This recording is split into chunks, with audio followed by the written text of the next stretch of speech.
Welcome to the channel. It's been a while since I've done a football video or sporting video, any video of that kind. Yeah, so again, the approach of this channel, I want to try and make it as basic and straightforward as possible. Not talking too much about tactics and all that. Maybe here and there we can do that. I can show you my maybe intellectual skills in terms of football. But today is just the weekend preview of what is to come and what I expect to happen, maybe hope to happen as a fan. So we'll start the first game. We'll start with is simple: Arsenal v Man United. For me, this game is very simple. This game is pretty much dependent on what Arsenal do with their formation. It's that simple. If Arteta stops trying to force Havertz into the team, Arsenal win this straightforward, in my opinion. Right? I may be wrong. Man United might surprise me, but Man United's midfield needs a lot of help. That's how I see it. Because I look at Arsenal. Arsenal can play the back line from last season, right? Bring back Gabriel, put Ben White right back. In midfield, have Thomas Partey, Rice in the 8, Odegaard, the front three, Martinelli, Saka, and whoever you want to put as a number 9. I don't really mind. I think Arsenal win that game because I look at Man United's midfield and I think it's unbalanced, unless Ten Hag does something to change that. The way I see the game playing out, I expect Man United to drop deep and to play on the counter. I don't trust Man United with trying to keep the ball in the Emirates. I know Ten Hag is not gonna try that type of style. If he does that, he might get destroyed against Arsenal. But if Arsenal decide to just play the normal formation where they've been playing with Thomas Partey right back, Kai Havertz playing in 8/10/9 position that he picks up, I don't think they'll win the game. They can win the game, but I don't think they will win the game if Arteta's trying to be too stubborn. But who knows? Maybe what he's trying to do, his experimentation may work. We'll see. The next game we can look at, I was thinking between Brighton, Newcastle, or Liverpool, Aston Villa. I think with this previews, I'll try and keep them as top 6 as possible. And then maybe look at other games that look interesting. So we'll say Liverpool v Aston Villa. Interesting game. For some reason, Liverpool haven't lost a game in 14 matches from last season, which is a good record. But Aston Villa, after their first loss against Newcastle, have really bounced back. And I'm interested to see how they deal with the pressure of playing a team like Liverpool. I think Liverpool's midfield still needs a bit of work. Yeah, since tomorrow is the last day of the transfer window, I don't know if they can still do something to get another defensive midfielder. Aston Villa, I think they're really good, but I think they'll fall short in the attacking areas. And I think if it's pound for pound attack, obviously Liverpool win. So I think it's going to be an interesting game, tricky game for Liverpool. Liverpool's defense has been shaky. I don't know if Oliver Watkins can find some joy against Liverpool. We'll see. But I think it is time for Darwin Núñez to start. I'm very interested to see how Darwin Núñez plays from now on. Now that he's had a season in the Premier League, let's see how now he progresses in his second season. And I'm interested to see how many goals he scores. And it seems like Salah has taken another role now, not as the focal, where he's gonna have probably be the top goal scorer for Liverpool, but now he's more goals and assists. So it's interesting how his impact is in the team. Next game we'll be looking at is Tottenham Burnley. Now, reason why I think this is an interesting game is because it looks like Vincent Kompany doesn't want to change the way he plays his football. Normally there was a fear that teams normally that play good football in the Championship, when they come to the Premier League and try and play that similar style, they become undone. Basically, they get overwhelmed, they struggle. You think of Daniel Farke's Norwich that came up. They were flying there in the Championship. They got to the Premier League, tried to play their offensive football, it didn't work.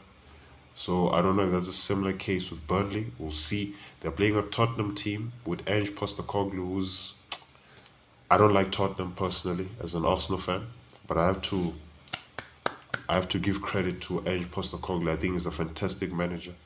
He plays his football is very much simple, but very good on the eye, if that makes sense. Like I haven't seen Basuma play this well. He's playing similar to how Musa Dembele used to play for Tottenham, which is he was a fantastic player, and Basuma is slowly trying to reach those levels. I think Madison is very important, but where Tottenham might struggle is on their attacking position. I don't think Richarlison is enough unless you maybe play Son as a number 9, bring in Solomon, and you'll have Solomon Kulusevski on the wings, and then Son as a number 9. It could work. It's possible. But I'm interested to see how Tottenham continue to progress because it's like there's no pressure on them this season. They just got knocked out of the Carabao Cup. That was probably their best chance of a trophy. But maybe the next option is the FA Cup.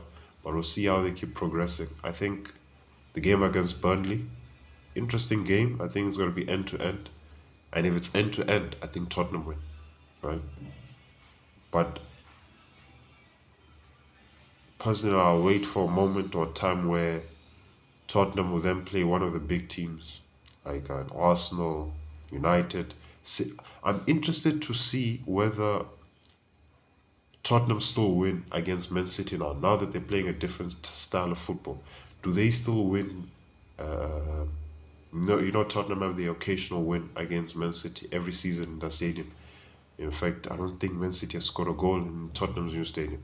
So that might change this season based on the way Tottenham play. So it'll be interesting to see. Next game is Chelsea, Nottingham Forest.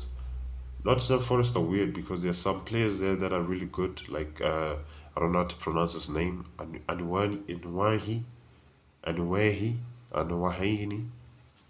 I don't know how to pronounce his name, but he's a very quick player, very good. And I expect it to be a straightforward win for Chelsea. But there are certain players I'm looking out for. I'm starting to think what Chelsea's best lineup is right now, and I'm thinking that I was thinking maybe you put Sterling on the left, you put Madueke on the right, but now what's not broken, don't change it, and it seems like Sterling is getting his groove back. So I think it's better you just keep him there. With players like Modric, such players like that, I don't know. I think such players like that, you just need to give them time here and there, and we'll see how they progress. And with the midfield, I'm interested. I want to see more of Caicedo and Enzo, and see how that dynamic works. Basically, how they share the ball on the field. Obviously, I think Enzo Fernandez will have more of the ball, but I'm interested to see what form of Enzo comes out, whether he's going to be progressed forward as a 10 or he's going to play more as an 8, but we'll see in the game. Now, Man City Fulham. I think Fulham got a draw against Arsenal, knocked Tottenham out of the Carabao Cup, and they're going to lose against Man City. Obviously, I hope they win or draw or something, but they're playing away from home. They're going to park the bus. They're going to be overwhelmed. They're going to struggle. If they can have maybe a defensive performance, I don't see it. Man City, I have to give credit to them and Pep Guardiola. They have made it themselves in such a way where it feels like they cannot lose, no matter what game it is, no matter how difficult the game is. They make it seem like they cannot lose. The only time where fans can say that they'll lose is normally with a derby, because it's a derby, anything can happen, and form gets out the window. But every single time we mention Man City playing, it's as if they cannot lose, and that's credit to the team and to Pep Guardiola. You know, as an Arsenal fan, I don't really hate Man City. The only thing I don't like about Man City is that we are challenging for the title and they are there standing in our way. That's the only reason I dislike Man City. And these fans that just popped out of nowhere. I do not know where they came from. Most of these fans were not there before 2012, 2011. So I don't know where they're coming from. I understand maybe the 5-year olds, 6, 7, 8, 9, 10, 10-year olds, I understand. But 25-year olds that are supporting Man City? Nah, nah, nah. Very, very dodgy, very sketchy. But we'll allow it for now. It's fine. It's fine. It's fine. We'll allow it.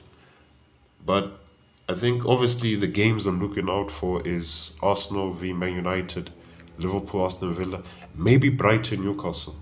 Newcastle have been disappointing in the last two games. This is they're afraid. Either they're afraid or they're not ready to go on to that next step, which is on the big boys table of the top six. So that's another interesting game, Brighton v Newcastle. And I was thinking of since today's Thursday, tomorrow's Friday, there'll be Serie A. I'm thinking of watching the Roma v AC Milan. Very interesting game. I think Roma will win that game easy. No, not Roma, AC Milan. I think AC Milan with Pulisic. Leao's been a bit quiet, but we'll see how he fares in this game. Giroud, you know, Serie A is very interesting, very entertaining. We'll see how it plays out. So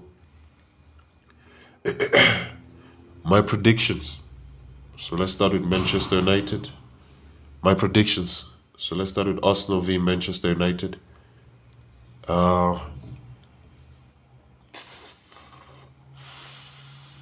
This one's a tricky one. I think thing is I have two scores in my head. If Arteta puts the right lineup, 3-1, because Arsenal always concede in the Emirates for some reason. If Arsenal play the right formation, 3-1. If Arteta doesn't play the right formation, he tries to force Havertz into the team, it could be 1-1, 2-1. So that's pretty much three scores. So I'll say 2-1 Arsenal. I think Arsenal will win the game 2-1. I think I see Man United probably scoring first and scoring early.